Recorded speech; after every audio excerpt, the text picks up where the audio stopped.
The Fed meeting starts today.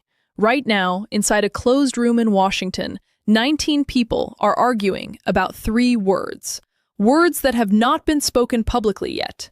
Words that, in 7 hours, could erase 40% of every silver position opened this year. This has happened before.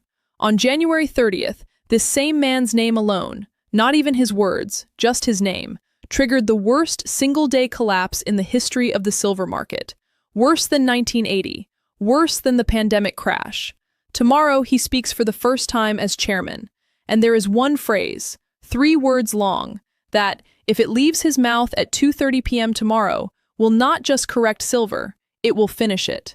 But there is also a second version of tomorrow, a version almost nobody is preparing for. One where silver does not fall at all, where it breaks higher than it has ever traded before. Same meeting, same man, same room, 2 completely different futures for anyone holding this metal. And by the end of this video, you will know exactly which words separate one outcome from the other. Before going further, welcome to Currency Insight. If this is your first time here, you have arrived at a strange and useful moment. The night before a decision that may quietly decide a great deal about the year ahead. It would help to know who is watching tonight. Some of you are likely watching this from a kitchen table in the United States, with the markets still hours from opening. Others may be watching from London, where it's already approaching midnight, or from somewhere in Asia, where tomorrow's decision lands in the middle of your trading day. Wherever you are, type your city below. It helps to know how far this channel actually reaches. And if there's one thing worth doing before the next part of this video begins, it's this. Press subscribe. Not for a discount code, not for a giveaway, simply because this channel exists to walk through nights exactly like this one.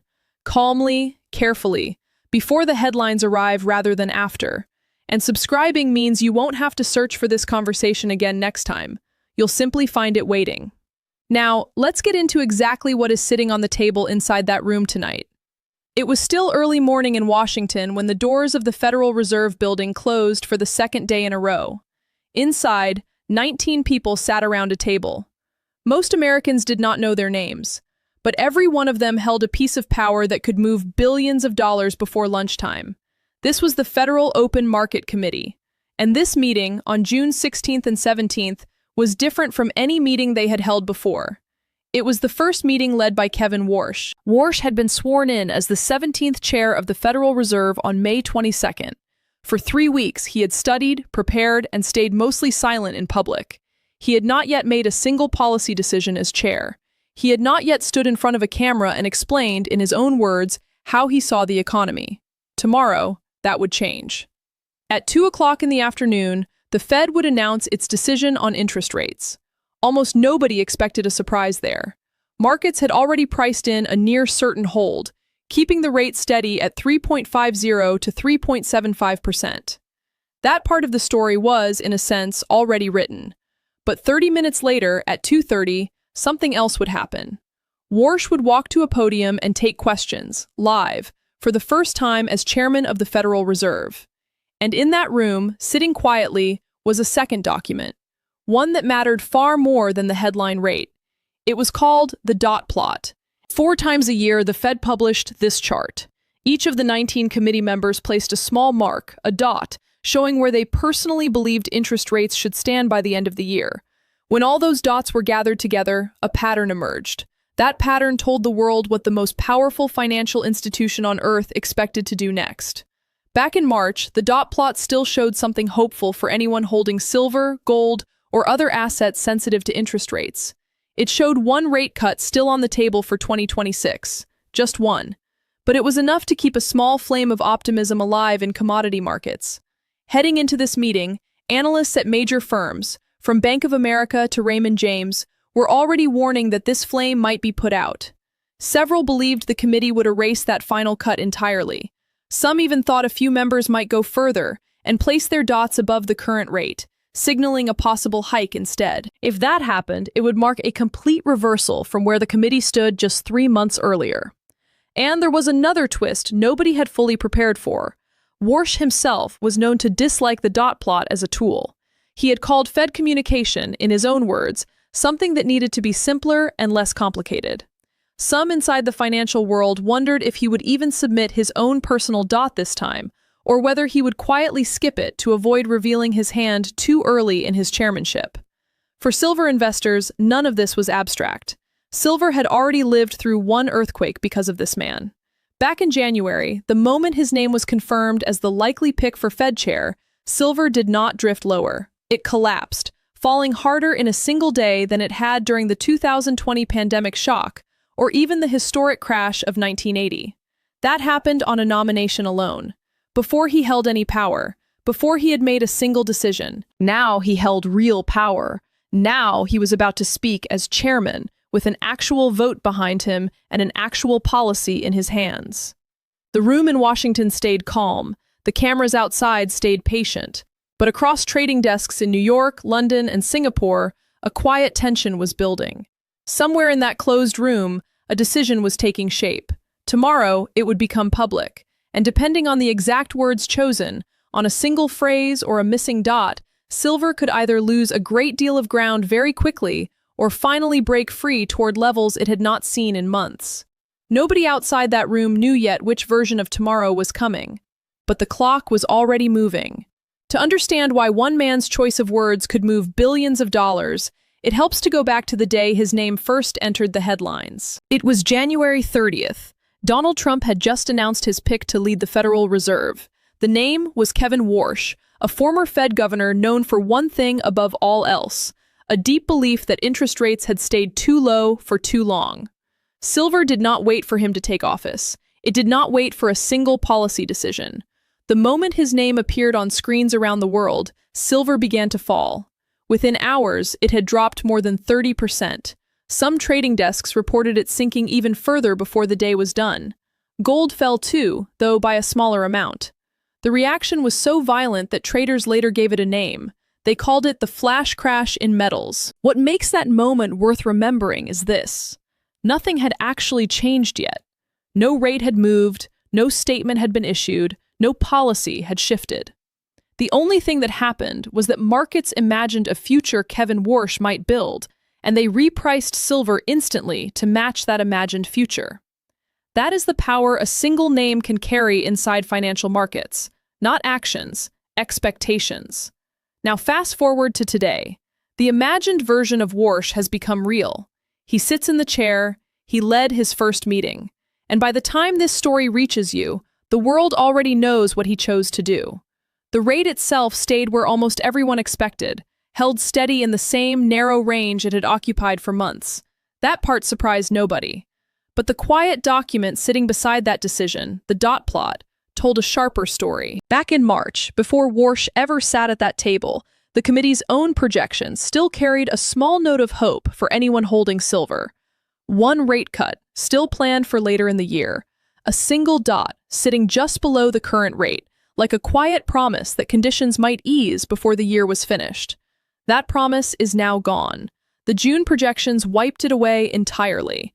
No cut remains on the table for the rest of the year.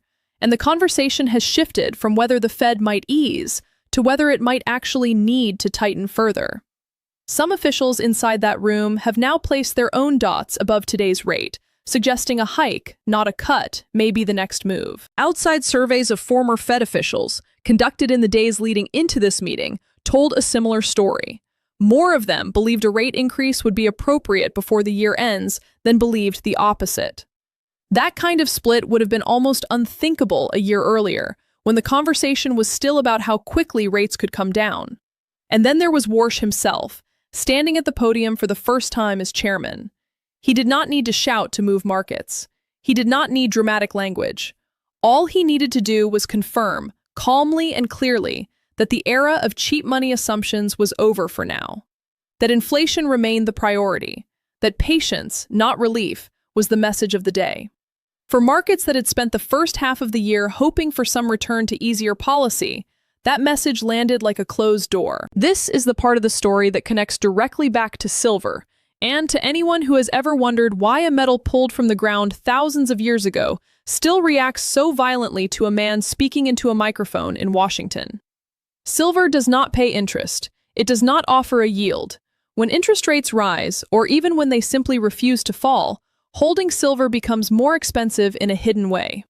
Investors compare it to other places they could put their money, places that now pay more for doing nothing at all. That comparison quietly pulls money away from metals and toward cash, bonds, and anything carrying a rate attached to it. So the path silver takes from here was never really about a single press conference.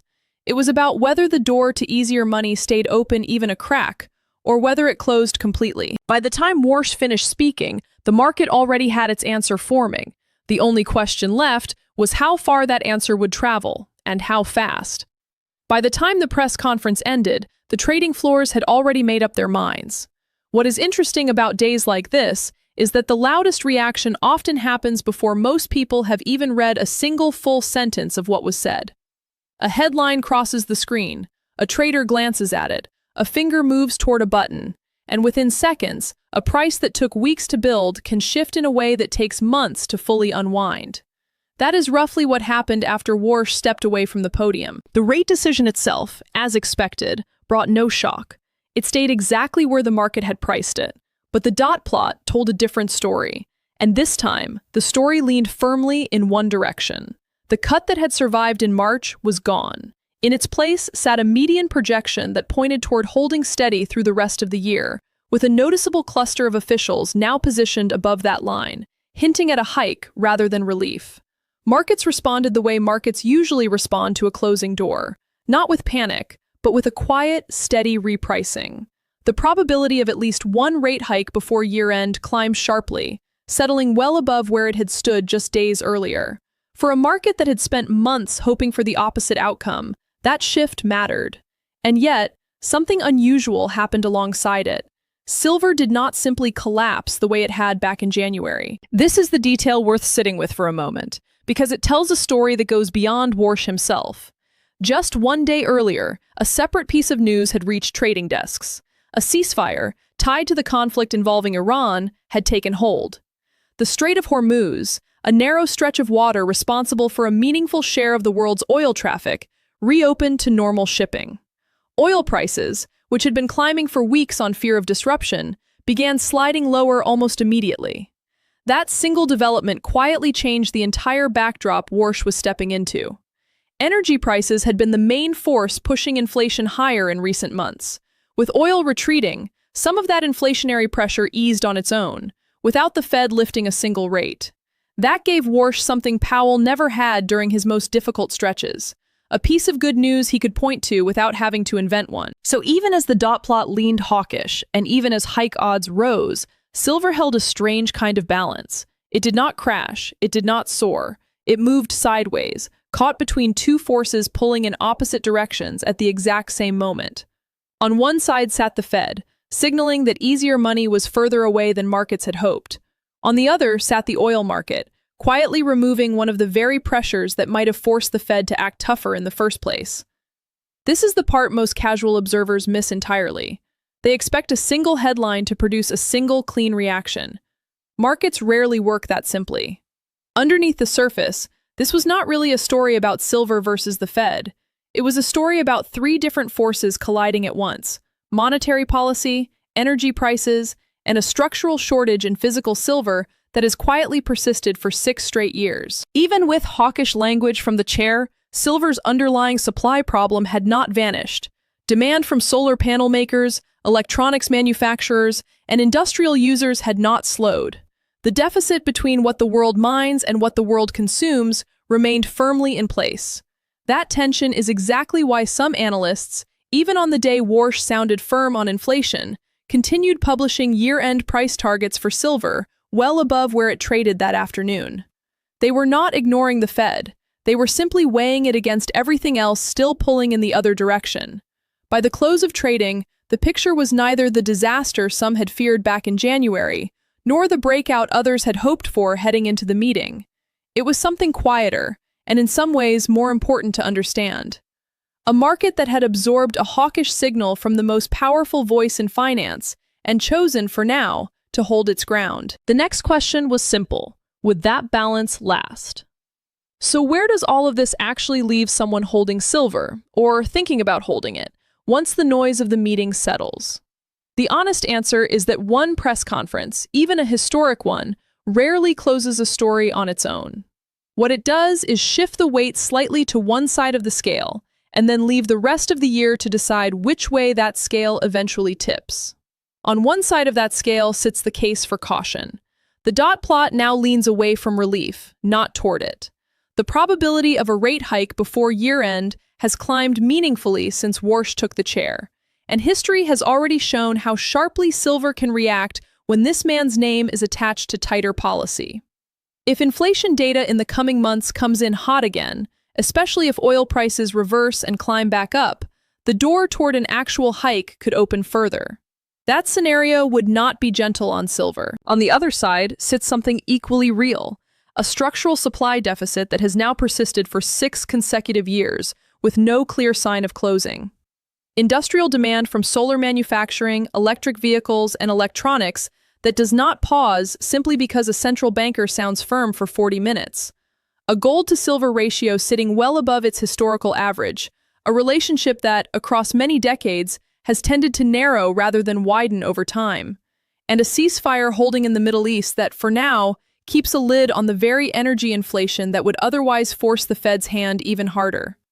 This is why, even on a day filled with hawkish language, several major institutions kept their year-end targets for silver sitting comfortably above where it traded that afternoon.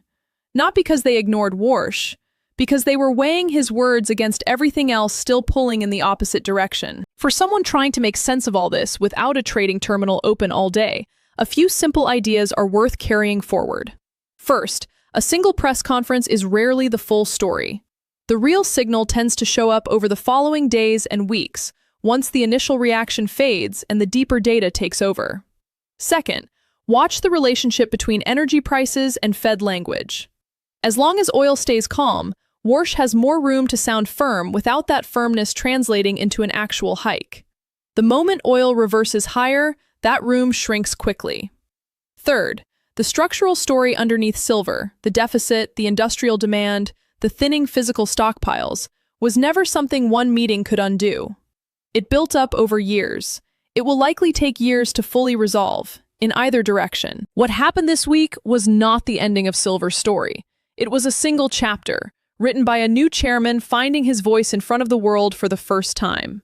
There will be more chapters, more meetings, more dot plots, more moments where a handful of careful words move billions of dollars before most people have even finished their coffee. The task now is not to predict every twist with certainty. Nobody, no matter how experienced, can do that reliably. The task is simply to understand the forces at play well enough to make calm, informed decisions, rather than reactive ones, as each new chapter arrives. That is the real lesson sitting underneath this entire story. Not a prediction about where silver goes next, but a habit worth building. Watching the data, understanding the mechanism, and staying steady, regardless of which way the next headline leans.